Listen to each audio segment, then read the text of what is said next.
just tuned it in. Global and worldwide. Hitting you on the one with no delay.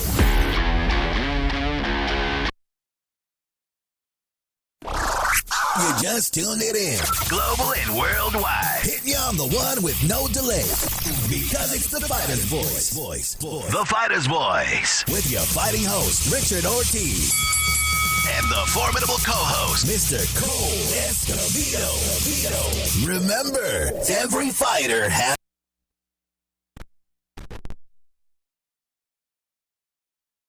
The fighter's voice, the only voice that matters. We're simply knocking out the competition. And just to let you guys know, man, we took a big right hand to the chin. We hit the canvas and we got up. We had some technical difficulties, but I'll blame it on the virus. But we can't blame everything on the virus. Let's talk about forget the virus. Let's talk about who we have with us. We have the Cutman, the one, the only, Mr. Mike Rodriguez. He'll stop you from bleeding after he makes you bleed if you break the law and you pull out a Khetphet on him, because he is a man of law in the LA PD force, and he's making it happen. He's also an everyday person. When you get to meet him, he's down to earth. But you know what? I'm not going to tell the story myself. I'm going to let him tell the story. Myself with Mike Rutha, my co-host with the most. He's chilling, even though I haven't seen him or heard him. We got KP, make it happen behind the curtain. Enough said. Mike Rodriguez, welcome to the show, my man. What's happening, man? I got to give you an 8 count because you said LAPD and I work for the sheriff. I know you. Okay, let me tell you this. You know, when I said that, during this time, I've been watching part 1, 2, 3, and 4 of the whole OJ case. The minute it slipped out of my mouth, I'm like, what am I talking about, man? I mean, did he drop a glove? Did he leave it there? I've been watching the part 1, part 2, and part 3 and 4 on ESPN, man. So my bad, brother. I'll bring correction where correction is needed. It's all good, man. It's all good. It's good to be on with you guys. I hope everybody over there in the Central Valley and in the rest of the United States are staying safe and healthy. And it's definitely interesting times for all of us. But sometimes we all need a little bit of a timeout, and hopefully we can all reflect and you kind of realize what's important in life. And what's important in life is really being around those that you love and making sure that they're safe and healthy. Absolutely, man. And, it makes us actually come together as a team called Team Human Being. And there's other human beings out there, they don't want to participate. They don't want to be on the team. They just want to be a team self. And I've ran into some people shopping and ran into people like that everyday life. But you know what? I appreciate what we have in front of us. A lot of people are shut down, a lot of people because of safety, but we continue to go and we continue to move forward and make an impact. Let's talk about the impact that you are making at Wildcard Gym. Tell us what's going on in there. I want to jump right in there, man, because you're rocking that Wildcard shirt. And you know what? Their shirts are nice. It's that certain material, man, that just kind of hugs your body just right. Yeah, that's that. They definitely have a good shirt. I've been very fortunate and very blessed the last couple of years, thanks to Freddie Roach and his assistant Marie and all the great fighters over there that I'm working with. A lot of Freddie's fighters, most of them right now. I don't take it for granted. I look at it each time I work with a fighter. I'm really auditioning, for that fighter and for another fighter. I go back a long way with Freddie, and just slowly over the course of the years, I've gained his trust. And what people don't realize about Freddie, he's an iconic figure, in boxing. He transcends the sport. He's, one of the greatest trainers of all time, but he's the most humble boxing guy that you'll ever meet. And you've been over there at the gym and you've interviewed people over there. And there's a reason he's had success and those around him have had success, because there's a standard of excellence that carries on to even other trainers and other fighters that he has mentored. And it's a really good situation. It's a really good situation. I got to work with Manny Pacquiao, Julio Cesar Chavez Jr., and right now probably about 10 to 12 other of his fighters, and I've been approached by a couple more. They'll want to bring me on board, once we get back to regular scheduled programming. Your busy schedule, man. How do you balance it out? As a detective, you don't have set hours. Sometimes you'll have a case, and sometimes you won't. How do you balance that out with? Because a lot of people don't know. They just see the Cutman. They don't know what you do personally. Yeah. And there's a lot of people say, man, do you ever work? And I always tell them, when you don't see me doing this, I'm doing that. But, I'm blessed. I've been at Homicide Bureau with the Sheriff's Department. I'm in my 16th year there. I'm in my last year. I'm going to be retiring this time next year. I'll be retired after 33 years. Last year I took over the missing persons unit at Homicide Bureau to supervise. So I supervise detectives that specialize in finding missing people. In some of these cases, you know, they end up being homicide or long-term missings. So it's still with Homicide Bureau. So my hours are a little bit more. I don't get called out in the middle of the night anymore to, you know, to go to Compton, you know, on an officer-involved shooting, or go to East LA, you know, on a double murder. You know, I did that for 15 years. So this actually works better for my schedule now with boxing. I'm probably sleeping a little bit better. It's a little bit healthier, because anybody that knows that, you know, that works hours, you know, where your hours are unpredictable, it can take a toll on the body. It can take a toll on the body. When I got to Homicide Bureau, I was, you know, 38 years old, and I just turned, you know, 54, and God willing, I have, you know, maybe I'll see 84. Who knows? Maybe I'll be that old guy. I'll be that old guy in the corner where there'll be some young guy saying, "Man, why don't that guy just quit? Why don't he just give it up and just go to the retirement home?" But when you do something, Richard, and when you love something, when you have a passion for something, like what you do it kind of at all costs. You probably lose more money than you make, but you do it because you love it. And when you have a passion for something, you're also going to have a compassion for it as well. And it just becomes a part of your life. And for a lot of us, it just becomes part of, it's what our upbringing was. It's the people that other people don't see, you know, your mom and your dad and your family, and those around you, your cousins and your aunts and uncles and grandparents. That's what makes us, you know, who we are. And that's what makes us carry on, you know, every day, even through difficult times. My dad always used to tell me, tough times don't last, but tough people do. And it's the honest to God's truth. Mm-hmm. That's a great saying. That's something to live by. Mike, I mean, you get. I'm talking about Mike Rutha. You know what, Rutha? I'm going to call you Rutha from now on, because I don't want both Mikes responding. Rutha, you hear that, and when you hear a quote coming from your pops, because you know you and your pops are very close, and I will share, and he's a big boxing fan as well. I mean, take to heart a lot of things that he says because of the life that he lived. I won't get into the life that he lived, but when you hear that, how does that make you feel, Rutha? Well, I mean, it's the. Go ahead, brother. It's I'm the sorry, truth. man. I mean, yeah, no problem. It's the truth. I mean, that's really how it is. You know, what he's saying is it is the God honest truth.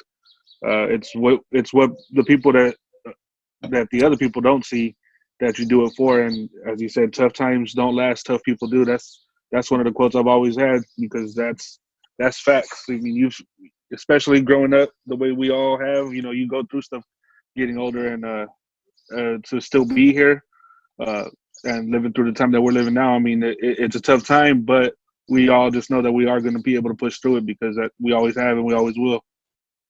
Of course, you know what? I wish I had that picture from your bio, Mike, to pull up, because I got a picture of Mike's dad.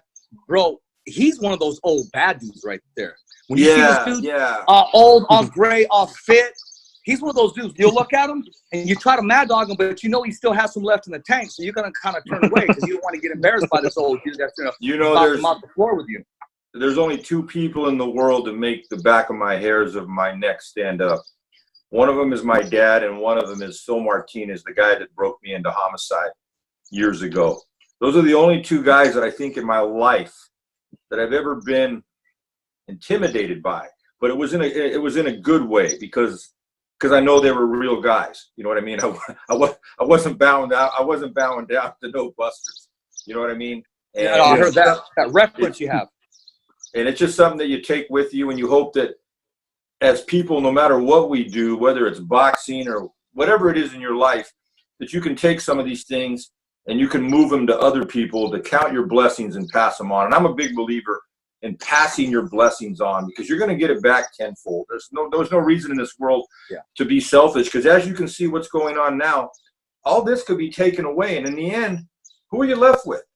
You're left with the people that you love most. You know, sometimes probably people that you may ignore on a daily basis just because we're all busy. We're in the rat race. And sometimes we just need to take a time out. Yeah, we get a little bit bored at home. I go a little bit crazy and watching old fights. I think I'm glued to social media. I want to see what my mom, who's probably watching, or my sister, what kind of pictures are they posting? You know what I mean? I'm missing my mom's cooking right now. But I got my boys here staying with me, my Drew and Alex, and we live like kings. We eat good.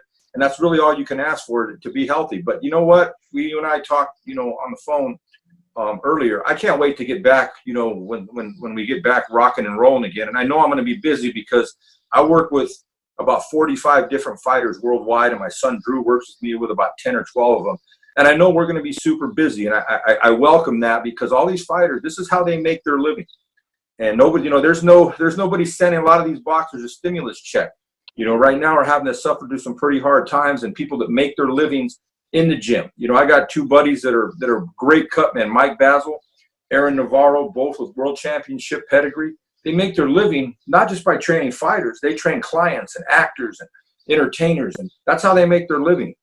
So don't ever take things for granted, because, I had a conversation with both of them, and I told them both, man, if there's anything they need, then I'm only a phone call away. That's great. And that goes a long way, man. I mean, it really does. Knowing that you have someone to lean on, you got someone to get advice from, iron sharpens iron, whether it's inside of a cage, the boxing ring, or just the conversation with another brother, another man that'll maybe motivate you and help you get over that loop, that speed bump. I want to ask you a deep question, Mike. I was going to ask you the last time you were on the show. When you see, let's talk about Drew. When you see, because we started talking about young Cutman, when you see your son at work, what part do you see yourself in him, besides him walking around looking like a clone of you? But as far as him working the corners as a Cutman, what do you see in him? What are his strengths that he inherited from you, and where do you see him going with his talents? The preparation. I'm a big preparation guy. I've been a cop for over 30 years. I'm the military. I'm a former fighter. It's the preparation of preparing for the worst thing that's going to happen. I see a lot of guys out there, they're kind of hoping for the best. They like having a funny hat or a cute nickname or a little vest. Hey, I'm a cut man. But when the rubber meets the road, are they going to be able to perform at a high level with millions of people watching? And he's done that. He's already worked with numerous world champions. We've worked corners together. He's done it on his own. But when a trainer like Buddy McGirt, tells you, man, Mike, it was like having you in there. When respected cut man, like a Mike Basil or a Carlos Vargas or an Aaron Navarro, when they tell you, and other trainers tell you, hey, man, we love having Andrew in the corner, man. He does a good job. But I think what I like most about what he does is he doesn't just copy what Dad does. He takes some of those good practices that's been instilled in him, and good techniques. A lot of stuff, that we've had conversations with Stitch Duran, with Carlos Vargas, so he's been around some really, really good people. The late Todd Harleb, God rest his soul, a lot of good conversations with them. And he puts his own personality and his own heart in it. And one thing I can say about my son is he is fabulous under pressure. He was a very good athlete. He doesn't get rattled. He's just really good under pressure. And I think that's the most thing I'm proud of, is that he can be counted on to give an excellent effort night in and night out. And that's what I try to do. Mike, let me just run this fantasy fight right by you, okay? Big pay-per-view fight. We'll use we'll say 147-pound champion versus champion, father and son on each corner. 6th round of the fight. Both men suffer accidental headbutt, a cut. Both men are cut. Now we have fighter and fighter working against each other. Now we got father and father working against each other. Who closes the cut first? Well, if you ask Andrew, he'll tell you he does. But anybody knows there's a lot of variables that go into that. Andrew and I actually worked opposite each other on Showtime a couple of years ago, when Julian J. Rock Williams, who I've worked with his entire career, fought another one of our guys, Nathaniel Gallimore. Andrew worked with Nate Gallimore, and I worked with Julian. It was definitely a weird dynamic because, I worked with both guys, and everybody came through with flying colors. Julian ended up winning the fight. It was a terrific fight. Everybody knows Julian went on to beat Jared Hurd to become unified champ. Yeah. We had a little bump in the road. But Andrew and I have actually worked many corners together. He worked with me exclusively with Sergey Lipinets when he won the title, and when he fought Mikey Garcia, and he worked with Lipinets on a night that I couldn't be there. And everybody knows Sergey gets cut and it wasn't easy work. So, it's a matter of being battle tested. He's not new in the game now. He's younger, but he's not like he's brand new. He's worked with a lot of fighters, and he's worked with several of his own world champions. And to me, if you're in this business, what you want to be known for is a standard of excellence, but you also want to have a championship pedigree.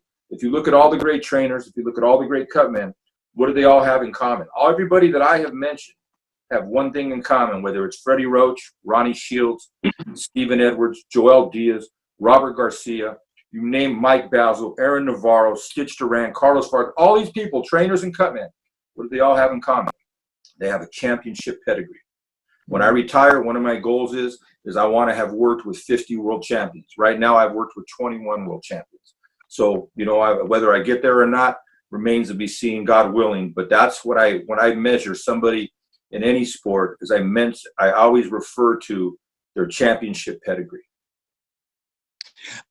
Mike, without mentioning fighters' names or a cut man that was working the corner, and I'm sure you have ever watched a fight and it gets stopped by cuts, and you're saying to yourself, that's going to continue to bleed because that cut man's not doing it correctly, or he should try this, he's not using this tool when he should stop this cut, and it ends up costing the fighter the fight, whether it's stopped on cuts or taking a left hook that he can't see because of the blood. Yeah, that's one thing that I try to stay away from. I don't ever criticize. I'll take an honest evaluation of my own work. I'll look at most of the guys working cuts at a high level. I know very well. We talk a lot. We do talk a lot. There is really no backbiting and hating on each other at the really at the top level. That usually goes at the lower levels, guys still trying to climb the ranks. I am tremendous friends with Danny Milano, Stitch Duran, Carlos Vargas, the late Joe Chavez, Russ Amber from Canada, Roger Anderson, that works with a lot of Robert Garcia's guys, the guys that I've already mentioned, Aaron Navarro and Mike Basil. But sometimes people have to realize, how come we're looking at we're looking at his roof over there? I don't know. I think Mike, brother, is your ceiling leaking right now? Is it raining or what? No, I'm trying to do something real quick right here. Hey, bro, don't sneak away don't sneak away and try to go use the restroom, brother. Come on now. Oh no. Yeah. I'm in the garage right here doing my workout stuff, but I was trying to cover up the window right here because the sun's beating through it. Okay, I see wood. I was thinking, okay, maybe you're trying to make some toilet paper out of wood or something. Let us know, man. I'll send you a roll or two. No. Getting back to your question, Richard, there's a lot of variables that go on. The fighter has to respond.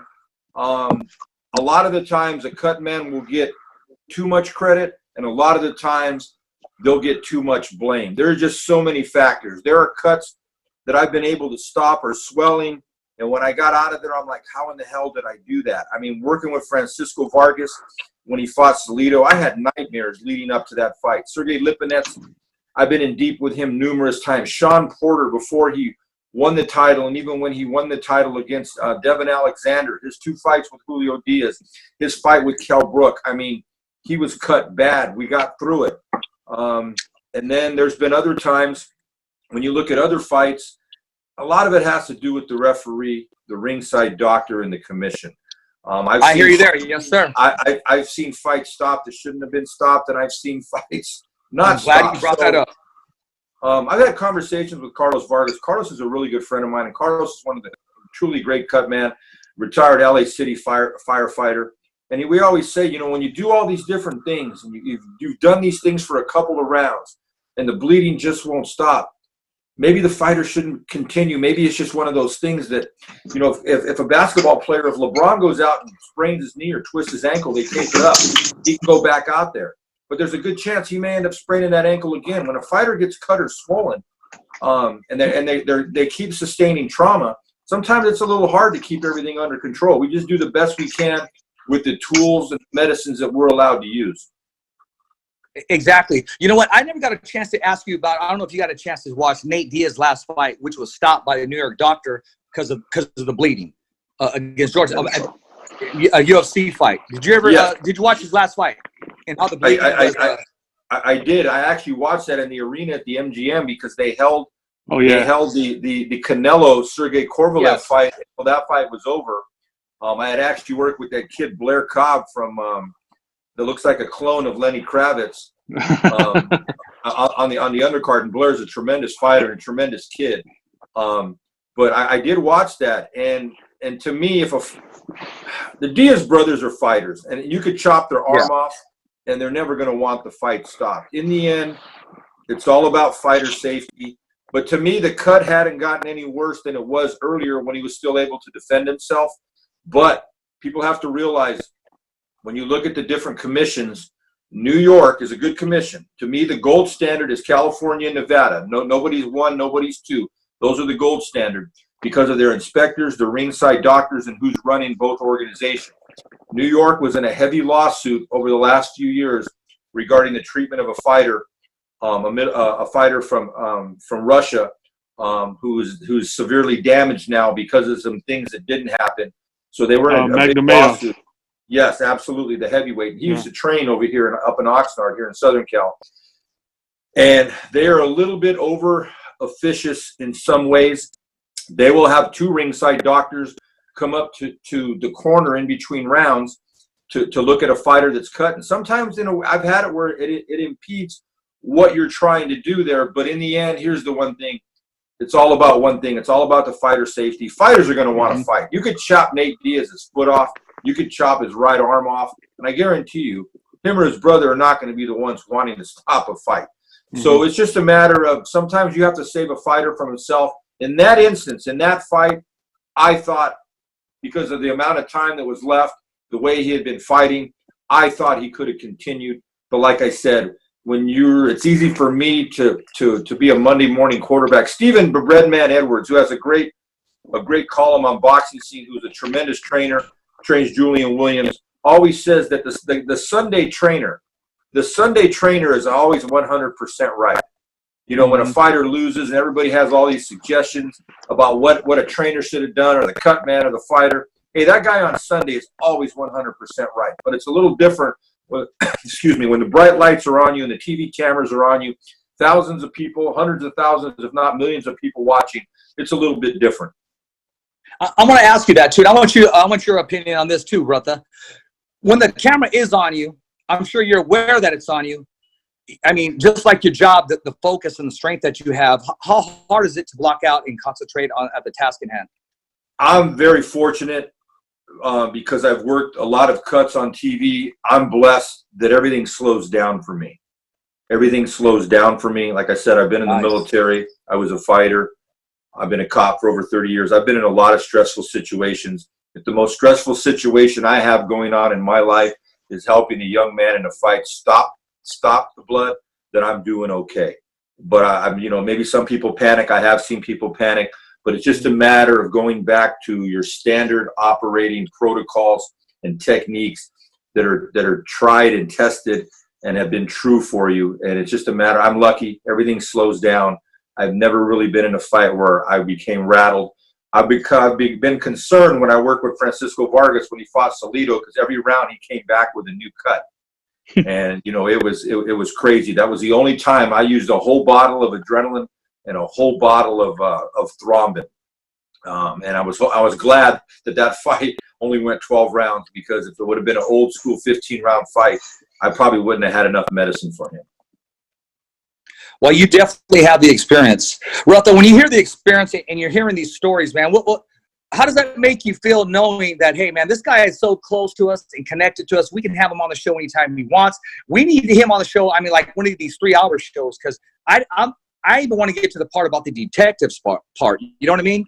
About the real, where the pressure's really clicking. But my man's telling me he's about to retire this year, which means you get to give the sweet science 100% of your still, as far as being a family man. That's number one. Rutha, what's your take on this guy? I mean, it just shows, as he said, he's been a cop for a long time now. So if the worst thing that's going on at that particular day or at that moment is that he's trying to stop the bleeding on a fighter, then that's really no pressure. If we compare a lot of the things in life to sport, there is no pressure. So, I mean, he's been a cop. He's been working all of this for so long. It's nothing for him. And you can see it. As he said, he's been working with a lot of fighters, and to work with Francisco Vargas, who has, man, probably a lifetime worth of scar tissue times 2. Yeah. You know, that's something different right there, because we've seen those cuts. And as he said, the Sunday morning, you know, trainer, Cutman, whatever, is always right. That's true. And it depends too, as you said. It goes to experience of a certain trainer. When Jojo Diaz in January fought Tevin Farmer, he had that nasty cut open up in the second round, and you know, it didn't open up any worse than that the rest of the fight. He fought like nothing, and that Cutman did a great job on it. And if you look at Ben Lira, his Cutman, who's a notable trainer, and most people know Ben as a trainer, Yep. but he's an old school guy that those trainers back in the day knew how to do everything. Ben, if you look at, Ben Lira was in pretty much every fight with Triple G that Abel Sanchez was. Sanchez. I've known Ben a long time. He is one of the most knowledgeable, experienced boxing guys that you will find, and you know, much respect to him, and much respect to Jojo Diaz, who I've known since the beginning of his career, as I have with Tevin Farmer. I actually worked numerous fights with Tevin before, because I have a really strong roots of working with a lot of Philly fighters. Yeah, and see, as you said, he didn't bleed that much more from the 12th round. And with the Diaz one, I agree with you. New York's going to be overly cautious for a very long time because of what's happened with the heavyweight fighter, especially the way he handled it. So, absolutely, if that would have been in California and Nevada, they would have examined Nate a lot more, and then said, okay, go ahead and go on. But New York, any little extra, they're going to stop it. That's just the way. Yeah, I kind of had a feeling when they looked at him for the third time that it wasn't going to continue. Yeah, I had the same thought when I seen him walk back in there. I said, "Oh, this is over now. That's it." There was no way they were going to let him. It looked bad. Us knowing Nate as a fighter, know that he would, as you said, lose an arm, and he would probably pick it up off the ground and swing it at him. But yeah, there was no way they were going to let him keep going with that much blood, just knowing everything New York has gone through. No, exactly. And I talked to some fighters, some doctors in California off the record, and they gave me their opinion and how they would have handled things. But it is what it is. Mike, I want to ask you, who approached who when it came with you working with Evan Sanchez? Oh, good story. And I love that kid. That kid has a huge upside. His manager, or who was going to be his manager, is Joel De La Hoya, Oscar's brother. And Joel, you know, everybody knows his brother, Hall of Fame fighter, Olympian, gold medalist. Right. But what they don't realize is Joel De La Hoya has one of the best set of eyes, and he's one of the best people, not just in boxing, but just in the general public. I got to know Joel a few years ago. He's the one that hired me with Francisco Vargas when he was still managing Vargas. I've worked with several of his other fighters, including Diego De La Hoya. So it's kind of now we have that trust with us, and whenever he gets a fighter, I assume, you know, I wait for the call and I'm going to work with him. He called me and says, hey, I have this kid. I'm going to take a look at him. Golden Boy's going to take a look at him. You know, we didn't have to do much. It was a first-round knockout that he did at the Belasco. They got him right back on over in Anaheim. He got signed. He's in really, really good hands with Joel, who's one of the guys in this game, along with Joel Diaz and some of the other people I mentioned that I really consider a friend outside of boxing. I'm excited for this kid because it seems like when you get a kid from Central California, the people really get behind this kid. They really get by, as you can see what they do with Jose Ramirez. You know, I've been at those couple of those fights. I've actually worked against Jose when he fought Antonio Orozco. And I remember we had like 15,000 people booing us. You know what I mean? So Evan's got a huge upside. Here's the bottom line. He's good looking, but he can fight. And he's got a lot of fight in him. And it's hard, man. And I think he's going to do big things. The big thing he has to realize is as he moves up is, you know, every time you get in a fight, it's like the girl's just not going to pull her panties down for you. Cover your ears, Mom. You know, not everybody just going to fall down when you hit them. And that's when technique and all your pedigree and everything comes into place. But I think Evan, I forget the name of the town that he's from. I know you're from. Yeah. You know, and I have roots up there. My grandparents on my dad's side are from Fowler. You know, they grew up picking fruit and stuff. So we come from very humble beginnings. So I always have a soft spot in our heart for, you know, for Central California. Yeah, he actually works out at Salma at Big Al Lopez's gym, which is Robert Garcia's Boxing Academy. It's affiliated with Robert Garcia's Boxing Academy, and it's a gym in Salma owned by Al Perez. Yeah, I wanted to ask you about him because, you know, he is from the Central Valley, our part of the town, and the kid hits hard. And when I saw you in the corner, I was thinking, okay, Joel is taking this very serious. He's just not putting it together as if to say, hey, I just signed somebody. He's put together a great team. And that's what it takes to be successful. It's not just one of these, once you turn professional from an amateur, okay, my dad's the trainer, let's go. No, you need a nutritionist, you need a cutman, you need to make those tough decisions. Is dad going to take you this far? Am I going to have my compa's uncle train me still? Or am I going to take a Freddie Roach or Robert Garcia? You know, and he presents itself. Yeah. And those are all factors when you look at somebody's development. And that's why you see guys like Freddie, Joel, Ronnie Shields, Robert Garcia. You know, that's why they get these guys. And somebody said, well, maybe they moved the dad or the – it's not a matter of that. When you've got guys that have had 20, 30 years of training multiple world champions, you want them in the best hands possible. And at the end of the day, it's about what's best for the fighter and what gives – like in any sport. I don't care what – NFL, NBA, Major League Baseball, as much as they look at the Patriots, they love Tom Brady, right? Yep. But in the end, what gives us the best chance to win? And that's exactly. the bottom line. Yeah. That's the bottom exactly. line. Exactly. Hey, KP, are you there? How much time we got on this segment before we got to take a break and come back on a new link? Okay, great. That'd be perfect. Mike, let's talk about your relationship. I mean, we talked about it a little bit, but let's talk about your relationship with Wild Card, Jim, Marie, Freddie. Because I know you don't see them as just friends, but you see them as family, and they trusted you inside that family. Talk to us about the minute you walk through those doors. Well, you know, a lot of people don't know this. I started working out at Freddie's old gym, the Outlaw Gym, that he used to run for the actor Mickey Rourke before Wild Card. And I used to train out of there many, many years ago in the early 90s.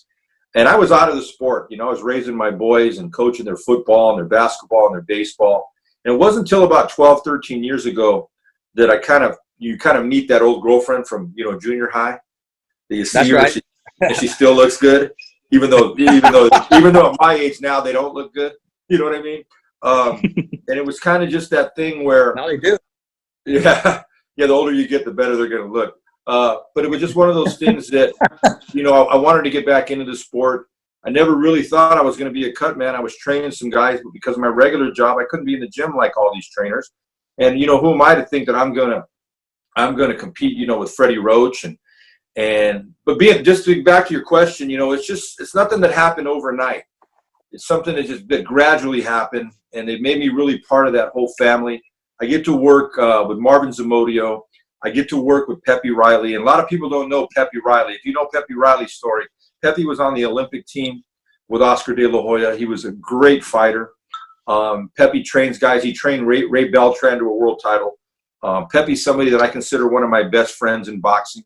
You know, we talk outside of boxing. He's a really good dude. He's a great trainer. So he's one of the people like Marie and Freddie when you go to the gym, and Marvin and all the other people.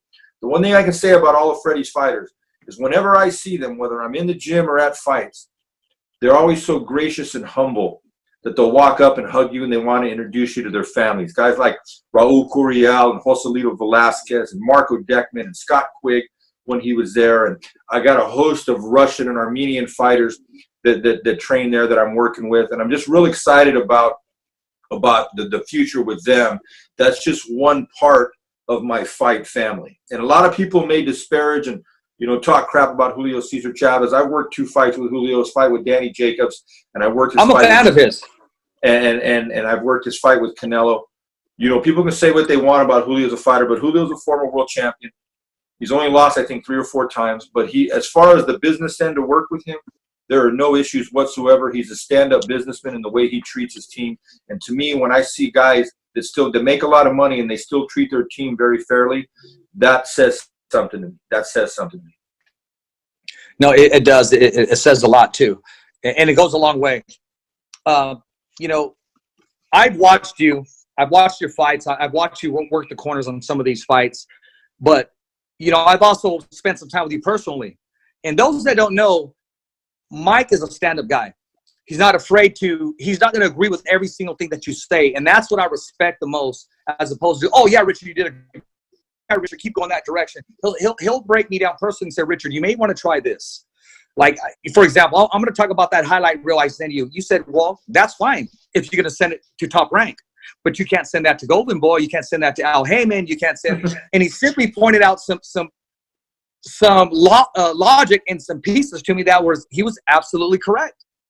And I remember you saying that. It always stuck with me. So I always try to get a piece of something that everybody can enjoy, or a video that, hey, I don't want to hear about my rival. I want to hear about our company. So I am going to take a second look to it. And I just want to let you know that when you gave me that advice, it just didn't go through one ear and out the other.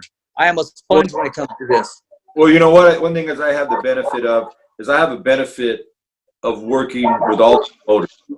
You know what I mean? And being in good standing with all the promoters, and you know, a lot of people kind of fix their wagon on one horse. You know what I mean? Yeah. And I got guys with Golden Boy. I got guys with DAZN and Matchroom. I got guys with PBC. I got guys with Top Rank. I get along equally with all these folks. It's a mutual respect, you know, because in the end, I'm there for the fighter. I'm not there because, you know, I want to hang out with the promoters from DAZN or Golden Boy or PBC or Top Rank. I'm there for my fighter. My fighter is that your dog, Richard? Oh man, they're going crazy out here. Talking about fights. They know it's one of them's in a. I got three. Okay, I got a brown lab, a traditional shepherd, and a black shepherd. My wife's gonna take them out for a walk, but they know it's only one. So which one out of the three is gonna be picked first? So yeah, we go on and on about that. Mike, I want to ask you, just in case we get cut off, how can we follow you? What's your Instagram? What's your handle? And when do we see you next?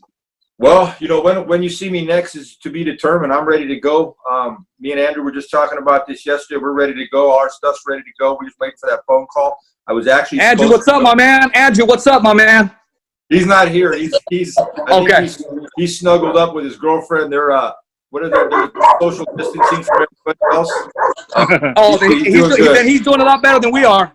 Yeah, because he's over there with his girlfriend, and us three are talking to some guy in a garage lifting weights while the other guy's dogs are fighting. You know what I mean? Yeah, exactly. Keep it real. You know, I on Twitter and Instagram, I'm at Boxer Rods, BOXERROD. You know, the one thing I like now a little bit is a lot of people. A lot of people are reaching out to each other, you know, and making sure everybody's doing good.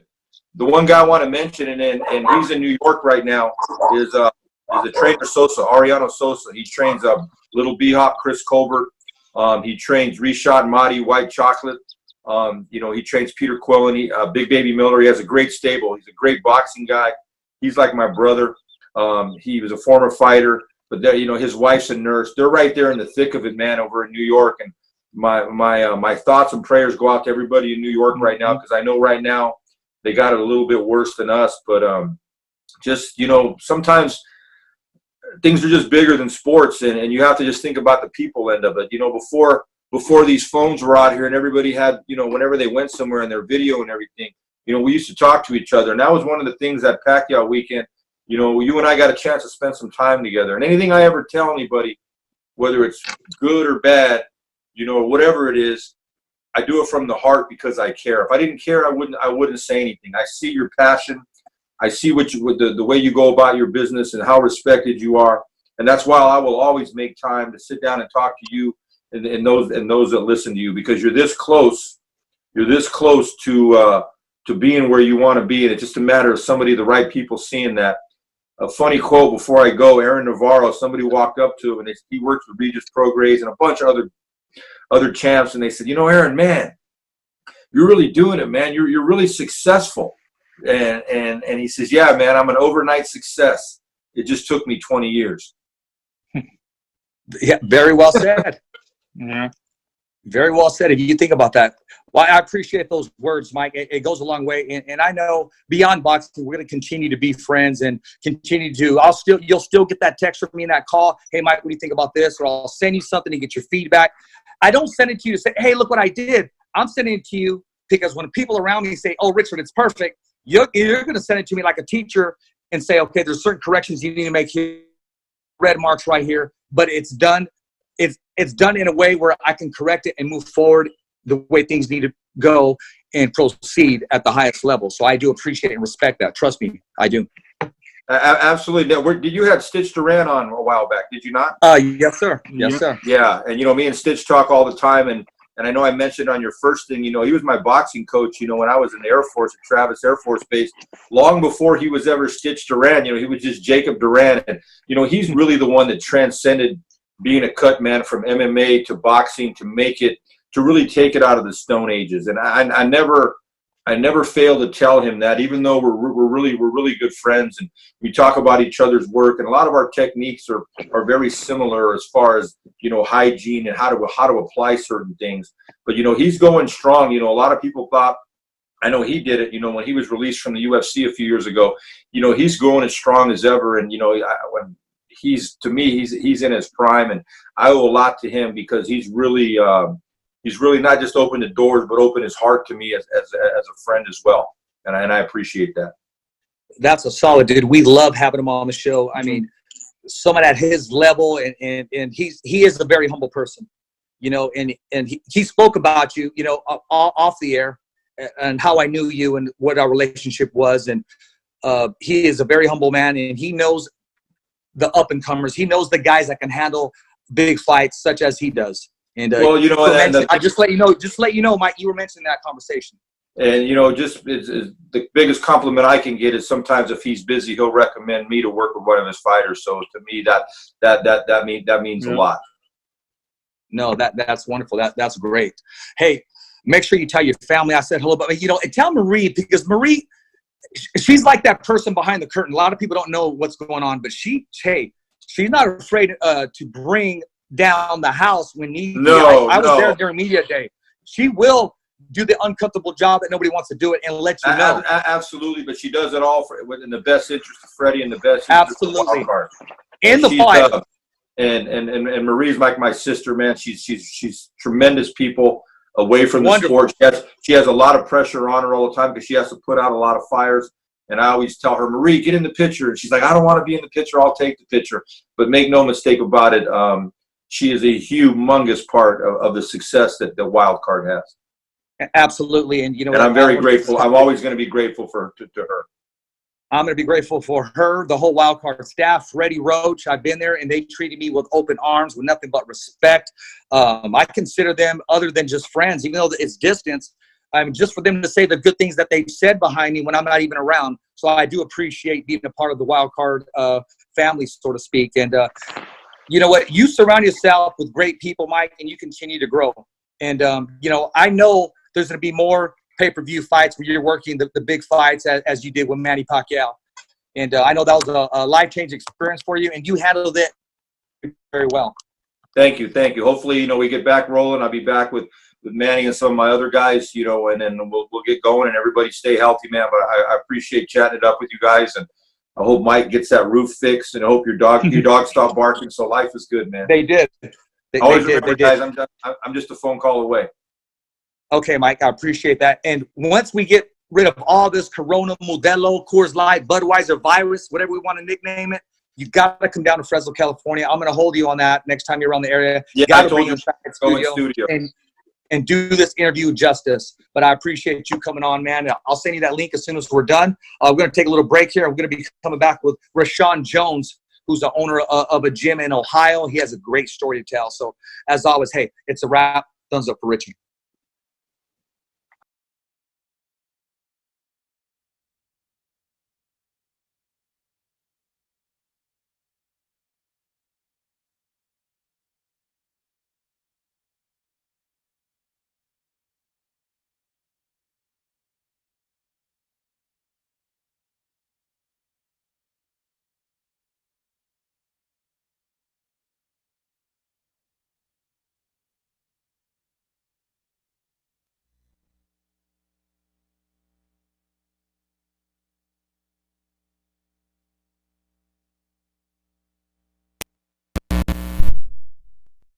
Remember, every fighter has a voice. What's up, guys? Daniel Cormier. I'm with the Fighter's Voice radio show. They're more than just a voice. The Fighter's Voice. We're back, baby. Hi, I'm Janet Uribe, and I am with the The Fighters Voice.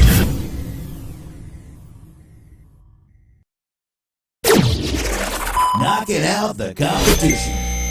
Hey, ladies and gentlemen, my name is Lupe Contreras, and you're watching The Fighter's Voice. The Fighters Voice.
Ladies and gentlemen, we're back with our guest today, Mr. ROSHAWN Jones, all the way from Ohio. You know what? I don't know too much of the man, but I've been hearing good things. And ladies and gentlemen, I want to tell you that this up-and-comer, gym owner, trainer, he has the right pedigree going in and out of his gym. He has Olympic winners, professional hopefuls that'll be wearing the belt, and he's one of those gyms that just gets lost on the map, but you're going to remember it when you see it on pay-per-view one day. And you know what? Lukey, my man, he said, Richard, you got to talk to this dude. Whenever Lukey tells me something, I'm going to pay attention because he has that eye, he has that ear, and he just has that pedigree when it comes to knowing talent and knowing good people, as if to say, hey, man, there's a pair of shoes out there with like a swoosh on them that nobody heard of, but I'm going to let you know it's going to blow up one day. So you just got to do it. Enough said. Welcome to the show. Ro, how we doing, man? Hey, thanks for having me on the show. That was a great introduction. And shout out to Lukey for introducing me and you guys to the organization. And also up to my far right, man, we got Mike Rutha, who's my co-host for tonight. Mike Rutha is like a boxing dictionary, knows everybody in the business. Whenever decisions are being made, Mike usually tells me about it before it's even being made. And, you know, of course, we got the final word today that Top Rank did postpone the Jose Ramirez fight in Samar Center May 9th. And they're looking to continue to have it in Fresno, California. Whenever it is rescheduled, like everything else, we just don't know the date or time.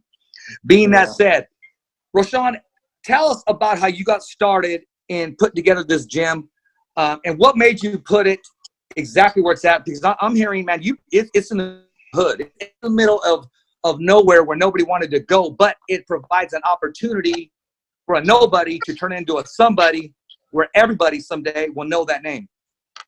Well, my family, we came together and we put together a nonprofit organization back in 2018 in the inner city, because this is our city, this is where we're from, where we grew up, and there's a problem with inner city kids getting in trouble, going to jail, and not graduating high school. So we started off the program with ORTIZ Jones III as the eye of the program. He was a 22-time national champion, just signed to Matchroom, and Eddie Hearn. And we kind of used him growing up to, you know, show light in our area to, hey, come over here, kids, get off the streets. And we took off with it. And, you know, we made 2016 Olympian, 2021 now Olympic hopeful O'Shea Jones. She's on Team USA now, which is my sister. So, you know, we've been doing a lot of things. And also we coached Delonte Johnson, the 152-pounder, to making the team as well. So, you know, we wanted to give back to the, you know, inner city kids, the less fortunate, and teach them, you know, the things of reading, math, science. The same thing that's going on around the world is just, you know, we're doing it in the small city of Toledo, Ohio. You know, whenever I hear something like this, man, I was getting goosebumps, bro, to be honest with you. I'm glad that we can be an instrument, a platform for not just Fresno, California, not just the LA area, but like we talked about, Mike, many times, going worldwide. And you're part of that nation. You're part of that world. Ro, can I call you Ro? Because Lukey said, man, call the man Ro. Yeah, you call me Ro. Okay, I'm gonna call you Ro like we boys. Okay? Right, for sure. But we are now. That's right. But, you know, I just can't wait to dive in and hear your story, because I'm hearing the success rate that's coming out of your gym in this amount of time. You got gyms that have been on this planet forever, and they're just trying to stay afloat and alive, which just, you know, provides opportunity for the community. But you're looking beyond that. You're looking to build world champions, and it sounds like not just inside of the ring, but also outside of the ring as well. Tell us about the whole outlook of your gym and what you want to, and what it's taking to be successful. We want to just, for one, you know, make the city of Toledo, you know, a great place. And our city is called the Mud. You know, everyone wants to make it out of the mud. And, right. we're trying to uplift Toledo, Ohio, and show them that good people do come out of here. And, you know, we give back to the community as far as food, clothing, tissue, you know, things like that, things that the community need. That's what we try to do. And, you know, we have, you know, a lot of professional boxers, and a lot of success in USA boxing. We faced the likes of Mark Castro coming up. All those California guys, Devin Haney, Richard Torres, you know what I mean? We didn't bump heads with everybody. So we just want everybody to grow as a unit and, you know, spread the love. Mike, when you hear that, man, I mean, that's just a win-win situation right here. What's your take on that, Mike? Because you could never have enough people that give back. Oh, never. And that's always a good thing, especially, as you said, the story that he has, you know, to reach it that quick in such a short amount of time is impressive, especially, as you said, you have Olympic hopefuls, people that are already on the team. And then you got one of my favorite prospects that I'm watching right now is Charles Conwell. That young man can fight. So I enjoy watching him. So once I heard that we're bringing you on, I knew you guys are connected. So I like that story as well too. So, but the fact that you're doing something, as you said, Toledo's you know, compared to Cincinnati, Cleveland, all that, they, you know, just how Fresno is compared to LA and San Francisco and Oakland, we're like the smaller town. So when I hear that, I always enjoy that, the smaller towns with people coming up so quick. I mean, that's impressive. And when your sister goes for the Olympics next year, man, I'm gonna be rooting for her, because that's big time, man, always. I heard that. Oh, we got to get her on the show. I'm already going to ask that next. She's going to come on the show, man. We got to have her on the show. Yes. Only on the Fighter's Voice. Yes. Yes. Any platform, I try to tell them, you got to promote yourself, and, you know, they're willing to, you know, talk to whoever. Hey, man, that sounds good, man. Real good. So let me ask you this. Like everybody else, man, we've been keeping busy, from watching the old footage to tape to home remedies as far as our workouts. How have you handled this virus? How have you just your everyday life as opposed to the way it used to be? When I say the way it used to be, because I was hearing you're just a gym rat. I was in there constantly. I was giving back, a people person. I was interacting mentally, physically, and spiritually. How have you adjusted to this virus? Well, you know, in my household, we have, you know, boxers that were staying from all over the world, and we're still here. You know, so we have two guys from New York that was already here before the pandemic happened. My brother, ORTIZ Jones III, and a few other amateurs. And, you know, so we closed the gym down to the community, but we still have to train, you know what I mean? You know, because we live together. So, you know, we got to get up, go to the gym, clean the gym, wash our hands, train, and repeat, you know, 2 times a day. You know what? I'm glad you brought up. Can I call him OJ? I'm glad you brought up OJ the third. I'm glad you brought him up. So what went down with this whole DAZN interview where my man's waiting and patiently? What went down, if you don't mind me asking? Oh, which interview was that with Radio Raheem? I'm sure what was with. I want to say DAZN. You said an interview? Yeah. He was waiting for it to be interviewed on with DAZN, I believe. And then that would have been Raheem. Raheem. Yeah, it was. Yeah, Radio Raheem. He was just waiting. Okay, What went on? What happened? Radio Raheem was so busy and overwhelmed that day. It was we were in Miami for the first fight of the year, Super Bowl weekend. Yeah. And we were waiting. You know what I mean? And Radio Raheem is really hard to get an interview with this guy. So we waited 30 minutes. He was talking to Eddie Hearn about the Charlo email about how much, blah blah blah. And we talked to Radio Raheem, media guy, like, hey, we got next. We're gonna do an interview. He said, okay, yeah, go ahead. So by the time he got done, Radio Raheem was like, oh, I talked to you after your fight. And we had got a few little words, like, man, how you gonna have us wait like that? You know what I mean? And you see them sitting there like, why you know what I mean? We can't get 2 minutes, you know what I mean? So we end up, having word exchange and end up getting this situated. But we made friends after that. You know what I mean? Introduced me to Michael Buffer and all that, and it was a great experience. That's the way things used to be, man. And a person like Radio Raheem, he's just not going to just push you off to the side without making it right. I know when I've really had to go, I'm sitting there in my chair and it's bothering me. And I'm thinking, I got to get a hold of that guy. I got to get a hold of him somehow, some way to make it right and explain to them. Because a lot of times when they are waiting, and sometimes you're waiting as well, too, as media, you may have to go and not be able to get to everybody. But I always make it a point at least to try to get to somebody, give them my personal number, and just give them my word, just as I gave my word today. And I just know this relationship that we've made right now is going to grow by having OJ the third on, by having your sister on, and continue to have you on and informing us as your fighters continue to grow. And Radio Raheem, man, I'll say something about him, man. He's come a long way, man, and he's exactly where he needs to be right now. Right. Yeah, he sure got that squash. He gave me his personal number. He sent me links over, giving me tips and all that. So we became good friends after that. But we just had to just speak our mind, and that's sometimes that's what you got to do.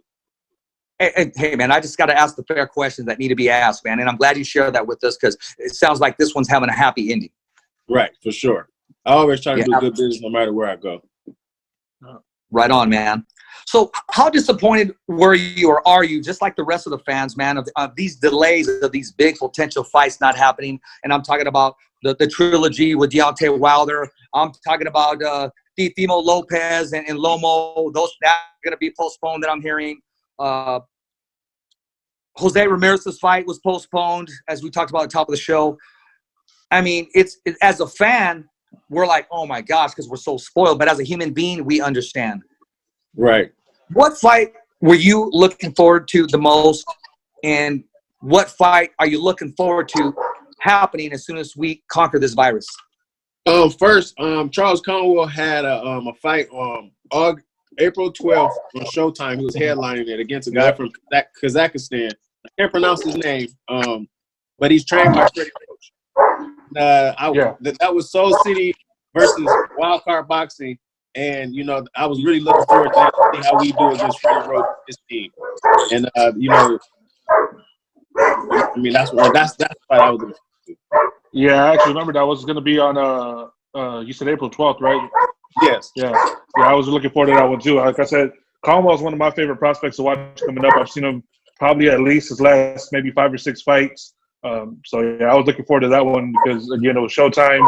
Showtime's not doing as many fights lately, but that was going to be big. And, yeah, that one kind of left me like, oh, man. Right. Once all those ones started going down, I was like, okay, here we go. Now we're going to start getting all these ones coming out, too. So, from everything that I've heard from a couple promoters was that they've been given kind of like a heads up that June looks like to be the very first ones. Maybe the first week of June is when the fights will start popping up. I know Japan's going to do a card May 2nd.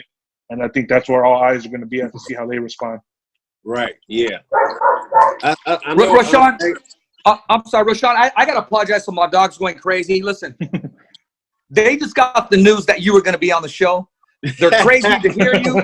They want your autograph. They want to be trained by you. And, you know, they want to go jogging and do some road work with you. So I want to give a shout out to my dog, Nix, who's doing all the barking. I got Royce, and I got Dodger right there. But they're super excited, especially Nix, man. He found out you're going to be on the show, and he's just going crazy. So I apologize for him going crazy, ROSHAWN. I'm used to it, man. I got a lot of dogs as well. That's right. So I'm sorry to interrupt that question. What was your response on that when you were talking about the May card and how they respond to that? Oh, I was saying that I think it's the right thing to do. Everyone's, like he said, everyone's going to be going off that Japan card to see, you know, what they. I think they said it wasn't going to be a crowd. So yeah, it's going to be from what I heard, from what I was told, is it's going to be like 2 to 3 rows empty and like 2 or 3 seats in between. So if the arena holds 20,000 people, they might have 5,000 to 7,000 at that, if that. Right. So okay. That's a good, and that's going to be in May. So like as of what I was told from someone was that June would be the earliest. I mean, you know, as what I've been seeing is everywhere says that April 12th or somewhere around there is the big like epic point for us, the peak or whatever. So by then, if it's June, we're going to give still another 6 weeks. So it should be able to slow down a lot. So I'm hoping that's what I was told, and I'm going to go out for that, especially now seeing all the U.S. cards for May pretty much being canceled down. I agree. Now, Mike, who told you that? Did you get off the phone with Eddie Hearn, or were you talking to Bob Arum again? What's going on? Let me tell you something about my man, ROSHAWN. My dude, Mike, I mean, he just like, yeah, I just got off the phone with Eddie Hearn, you know. He's barbecuing in the UK. He's just chilling. I'm going, really? Right. He goes, yeah, new something like that's the type of relationship my dude has with these guys, man. I mean, it's unheard of, man. It's second to none. ROSHAWN, I want to ask you this, man. Who's your pick in the heavyweight division right now? I mean, we got all these. I'm going to jump right into it. We got all these massive heavyweights. They're ready to make a name for themselves. We got champions becoming champions, losing their belts, becoming champions. Like I said again, who do you have to finally clean up that heavyweight division? The key word was clean up. Who is currently the best? Anthony Joshua. He has all the belts. He has the majority of the belts. Who is the man to clean it up? Tyson Fury. Yeah. I agree. That was an easy one. Okay. Yeah. Now, do you see Andy Reese be able to make a comeback? As far as when I say comeback, maybe not necessarily win the title again, but just redeem himself. Oh yeah, for sure. He's that type of fighter to where he's going to redeem himself and, you know, stay at, you know, title eliminator spot, you know, for a chance to get that world title. I don't think he's going to be able to get an opportunity like 3 belts all at once again, but he's for sure can, you know, that WBC, you know, or depends on how WBC play out with Anthony Joshua. Yeah. Okay, now let me ask you this, and Mike, I want you to chime in on this one too. Back in the day, we're talking about the 80s, or, you know, not just the 80s or 90s. If you had to pick 2 middleweights, one of today and one of yesterday, what 2 middleweights would you put together to compete against each other? And we'll say middleweights, and we'll even throw the welterweights in there. Let me give an example. Tommy the Hitman Hearns against Floyd Mayweather. What would be your dream matchup? Sugar Ray and Floyd Mayweather. How about you, ROSHAWN? Oh, Marvin Hagler and Sugar Ray Robinson. Oh, here you go. I can see that happening. I can see Sugar Ray Robinson out giving him a boxing lesson unless they start trading inside, because Hagler would put some pressure on him and cut the ring off. What's your take on that? What do you think about that, ROSHAWN? Oh, I think Marvin Hagler probably take it to him. Because that chin is suspect, Ray Robinson, but that footwork, my man. And he always had a chip on his shoulder, so that's a big difference. And we'll talk lightweights here for me, even though I'm pretty sure I kind of lean towards one way, even though it'd be hurting my favorite fighter. It would be Julio Cesar Chavez against Roberto Duran at 135. Oh, absolutely. Oh. I mean, Chavez is my fighter, but I would say Duran might win it, but I would just love to. That would have there'd probably be like 15 bones broken in that fight. Right. That's body work all day right there. ROSHAWN, who did you grow up watching, and what motivated you to be involved in the sweet science of boxing? I grew up watching Mike Tyson. That name was the big name when I was a kid. You know, Mike Tyson. Oh my God! I remember watching the undercards all day. As soon as Mike Tyson come out, I fall asleep, and I wake up from everybody saying, "Oh, it's a knockout." You know what I mean? So, Yeah. what reason why we chose boxing is because boxing, for one, it's a sport that can, you know, help you control your anger, your emotions, and help you tunnel your bad thoughts into positive, you know, energy. And when you're dealing with inner city kids, all the inner city kids, they want to fight. Mm-hmm. So one way you can get to inner city kids is, hey, I can teach you how to fight. You can win these tournaments, then you can get a job, you get paid, and you get money. You know, so we kind of use that way to get those troubled kids that were always fighting, you know, because those are the good ones, the ones that's not scared of nothing. Those type, you get them, you know, in that, you know, you can make an Olympian and a world champion. Yeah, it's just about controlling their rage and controlling their. Just because he hit me, there's enough left in the round. I don't got to hit him back right away. I'm going to bait him in. I'm going to continue to stay on my game plan, and I'm going to get him. That's the hardest part right here. That's the hardest part to teach. Well, yeah, because, I mean, you got a lot of kids and a lot of young fighters. As soon as they get hit, they turn into Evander Holyfield, and they want to hit you right back. But, no, I'm glad what you got going on is very well structured, man. And, you know, I want some new information on this, man. I mean, I want to push this stuff out, too, especially in your communities, man. It sounds like you're doing really, really good, and it's just going to take for a huge name to go behind the scenes and maybe do an exclusive like back in the day, Showtime or HBO 24/7 inside your gym. And you know, never catch yourself short or never say to yourself it can't happen in our gym, because I'm hearing it's going to happen. Right, for sure. Boxingscene.com just did an article about the COVID-19 and how it's affecting all the gyms around. Yeah. And you know, they want to put awareness, you know, for gyms all over the world, you know, not just Ohio, California, Texas, Florida, that we all want to come together and have people donate to these gyms. So when the pandemic is over, the gyms will still be able to have, you know, inner city kids come, or not inner city kids, just any kid themselves, you know, come to the gym and have something to do other than staying at home and those type of, you know, negative. Some kids got negative environments at home, and getting a break from home is, you know, something good for them. So it's all type of situations that kids go through. And, you know, we just want to have those places that are not funded by the government, you know, that are ran through, you know, organizations, through nonprofit organizations and people. So we just want to, you know, spread the word. And how do we hold you? Say somebody wanted to make a donation. I want people to hear this and be able to have an opportunity to help donate to your cause and to your gym, so it can continue to be successful and continue to open eyes. They can go to soulcitygym.com. soulcitygym.com, and then you can go to that website, and then down there's a PayPal link. You can donate, and, you know, $1, $2, you know, anything. You can even refer us to someone, you know what I mean? It doesn't have to be always cash. No, I heard that. Shoot, send some brand new gloves, some headgear, some everything sanitized, footwear, books, opportunities. I mean, you know, a lot of people, when they go looking for, or I'm not saying go look for, whenever there's donations or people want to give, and I always tell people when we used to go help people, and when I say that is like get fighters on the show, be able to try to fund them. It doesn't have to be cash. Give them a gas card. Give them a meal on a card. Go ahead and take care of their boots. A lot of times people will come to me, and our sponsorship would be, hey, we're going to put you on the show and reach out to sponsors. And we've been successful bringing young fighters on the show. Since then, they will land big sponsors. Or we'll keep it short and sweet. We'll say, look, man, we'll sponsor you your meal. As soon as you make weight, your first meal, we'll sponsor you. We'll take care of your whole meal, you and your team. Right. We've done that. You know, we haven't posted that like, hey, this is what we do. But, you know, we do try to contribute and try to give back. And sometimes that first meal after making weight, man, that's going to taste like $1 million steak. Trust me. Oh, yeah. I know. Yeah, that's great what you guys are doing, man. I appreciate this for this opportunity for even getting on you guys' platform. It's an honor, and I appreciate it. Oh, no, definitely. I mean, the honor is ours to have you on this platform. And that's why we have this platform, man. And we have a lot of hashtags. Every fighter has a voice. You know, promote your voice.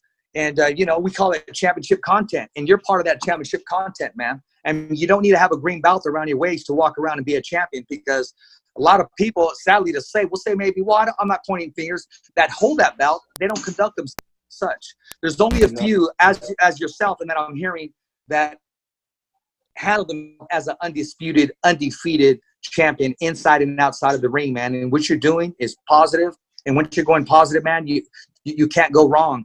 Of course, you got your speed bumps. Of course, you got your 3 knockdown rule. But, hey, the fight is still going. Fight your 12th round like it's the first round. Fight the first round like it's the 12th round. Exactly. So let me ask you this, man, before I cut you short, man, because before my dog goes crazy again. What can we expect once the smoke clears, man? What's coming out of your gym? What are the moves that are in place? And what are the moving parts that are waiting to land a fight date? Okay. I'm going to list the main fighters we got that are up next. Charles Conwell, 2016 Olympian. His brother, Isaiah Steen, 14-0, 12 knockouts. We're looking to, get him a step-up fight here shortly. Title eliminator. Charles Conwell should be getting a world title fight within 2021. ORTIZ Jones III, he's 5-0, 2 knockouts. We're looking to get him small title belts shortly here. What weight is he? 130. 130s, okay. 130, 135. Okay. And we also have O'Shea Jones preparing for Tokyo 2021 now. And, all those dates, those are the dates that we're looking to get on. And the dates that we want to get on, if we're not headlining, are big, headline cards, you know what I mean? With a lot of exposure. TV slots, preferably. Well, there you go there, man. Mike, when you hear that, it lets you know, man, that is ready to go. He's just waiting to get, like all of us are, for the smoke to clear.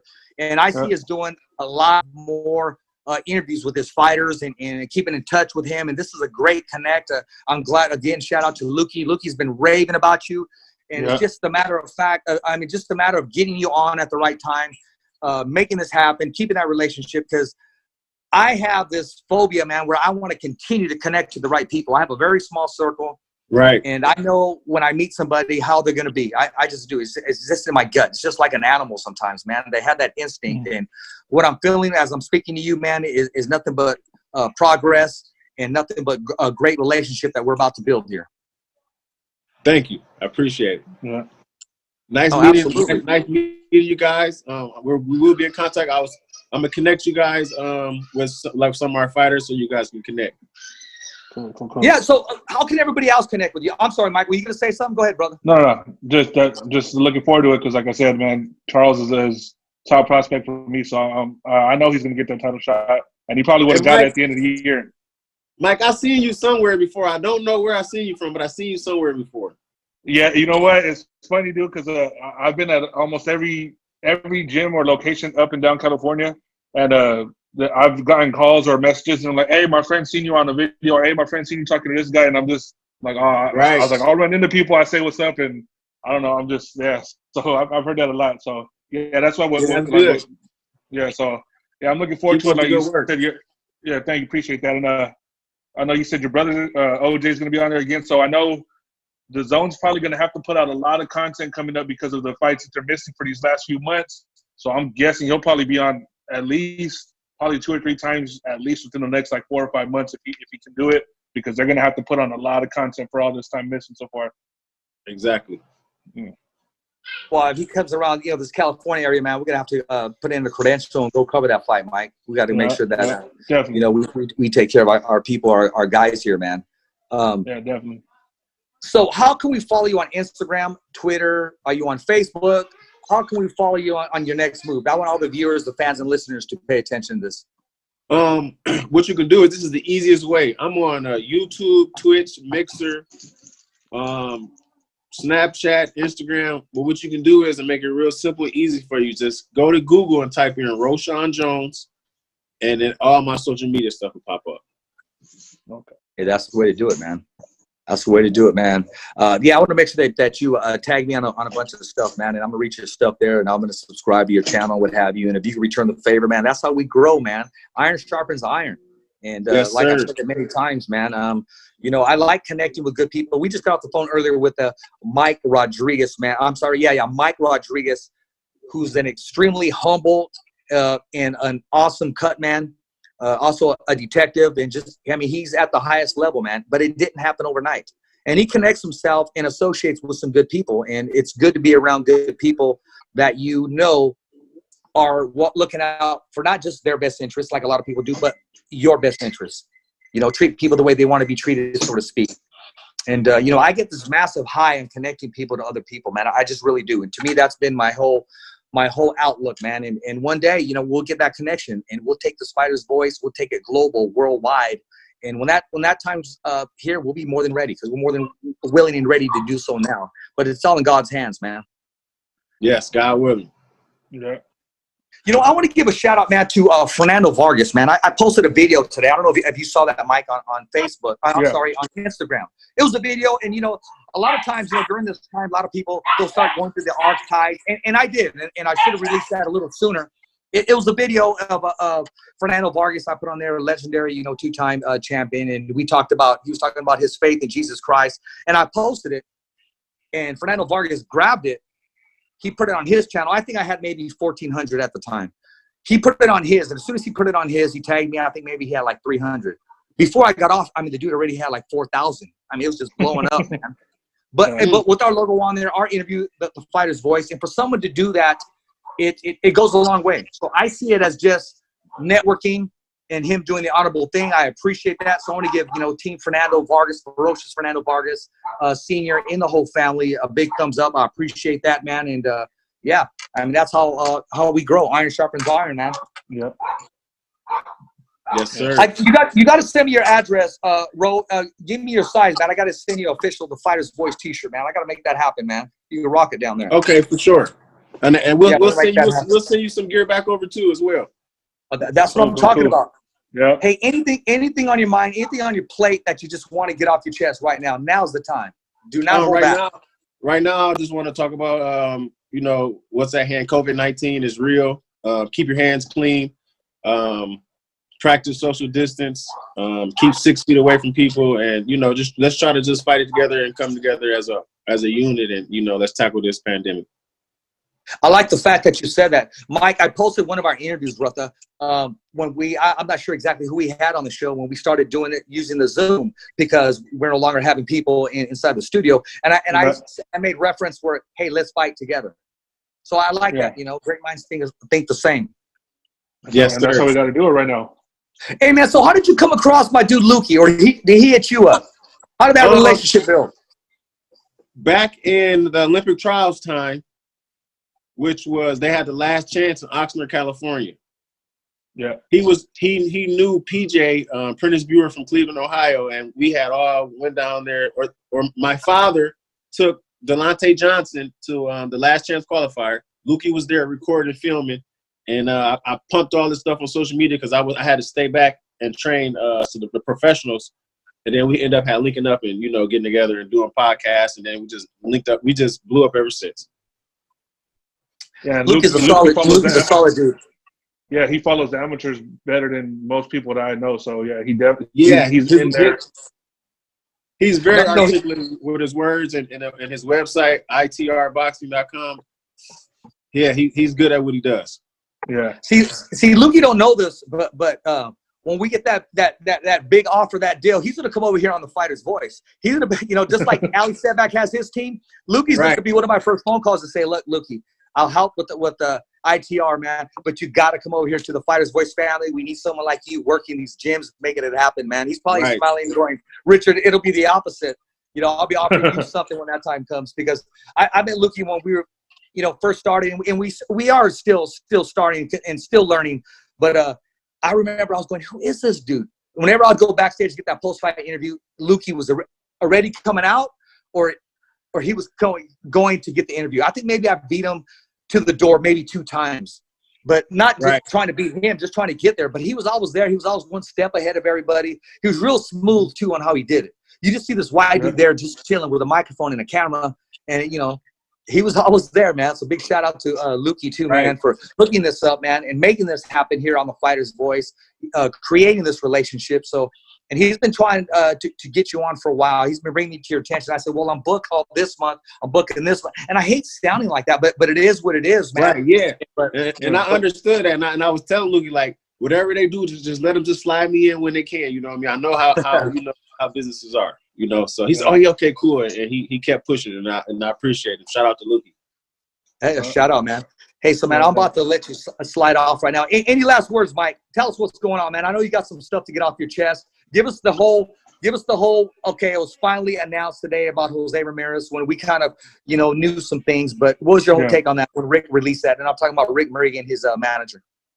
I mean, it was expected, as you said, but it's still, we kind of had that little glimmer of hope, hoping that, hey, that maybe this fight gets pushed through and we're able to go and have a little bit of normalcy. But, hey, I mean, at the end of the day, as ROSHAWN said, we got to be smart about it and tackle it head on, especially as I keep telling everybody, this virus is real and these fighters have to make weight. So that's going to affect their immune system as they're trying to make weight. And then you got this coming at you. I mean, that's just too much of a risk. So, I mean, until we actually can get it under control, there's no reason to risk that. I mean, these fighters, as it is, they already risk their lives every time they step in the ring. So we don't need to put more danger in that way. So if June, as it says, it looks like that's when it's going to be cleared. And, hey, like I said millions of times, once it comes in June, once we have that first fight, the whole boxing world is going to probably pack around TVs, phones, whatever we have to watch them, and we're going to enjoy it and never take it for granted again, honestly. Especially for me, I mean, of course, on the professional level, for the fighters, I feel bad, but I felt more bad for the people going to the Olympics this year because you've been training your whole life for that one shot at the Olympics, and then you hear, hey, you're going to have to wait another year. There's so many fighters that are probably like, oh, I'm going to win this gold medal, and then I'm going pro by the end of the year. And now it's like, oh man, I gotta wait a year. That's money that you can't get yet, that you can't sign for at least another 15, 16 months. So I mean, I feel bad for them because you look forward to it for so long, and then to have it taken away by something that's out of your control is just, it's heartbreaking, honestly, for a lot of these kids. But we gotta fight it, and we're gonna get by it. Exactly. ROSHAWN, what do you want to leave us with, man? I mean, and what's on your chest that maybe you didn't get off your chest? And what you said earlier, letting us know that this virus is real and we are going to overcome it. We are going to beat it as a team. And that's people listening to the notices out there. When I'm talking about just be smart, be safe and be smart. And most of all, be patient. I want to go off what Mike said about them setting the Olympics back another year. I feel it does suck, don't get me wrong, and that was the right thing to do, but I just feel that the U.S. Olympic team is just going to give them a chance to get even more better for us to get another gold medal, God willing, so that's an advantage on us, so. Yeah. Especially the fighters that might have been, behind closed doors, with an injury. Now they got more time to get stronger, let their body adapt, and so forth. I will say this. One thing I was looking forward to, Mike, and I'm sure you were too, and you mentioned his name earlier on the show, Ro, is Mark Castro. I was waiting for that date to be set. I was waiting for that fight to be set in stone so we can say, okay, this is the debut of Mark Castro. He's from Fresno, California, trained by his father as of now until, things change. I'm not saying things are going to change, but the last time I spoke to him, he's still in his corner. Signed with Eddie Hearn, as you know. And I was just looking for the birth of Mark Castro as a professional. That's one thing I was looking forward to. And also, Evan Sanchez on his next fights. And, just some of our local guys around here. Yeah. What's your whole take on that when you hear Mark Castro? When I hear Mark Castro, I hear big things. I will say, if I'm on my statistics, Mark Castro haven't lost to nobody that I know of, and I think the last person he lost to was my brother Otha Jones. After that loss, I don't think he ever lost again. I don't think so. Yeah, I think that's right. And when I hear that, you know what I mean? I just, oh my God, he's about to take over Fresno. He's about to bring boxing over there, and it's just great. That kid, man, he's a special kid, and you don't meet those type of kids until at least every 20 years. Yeah.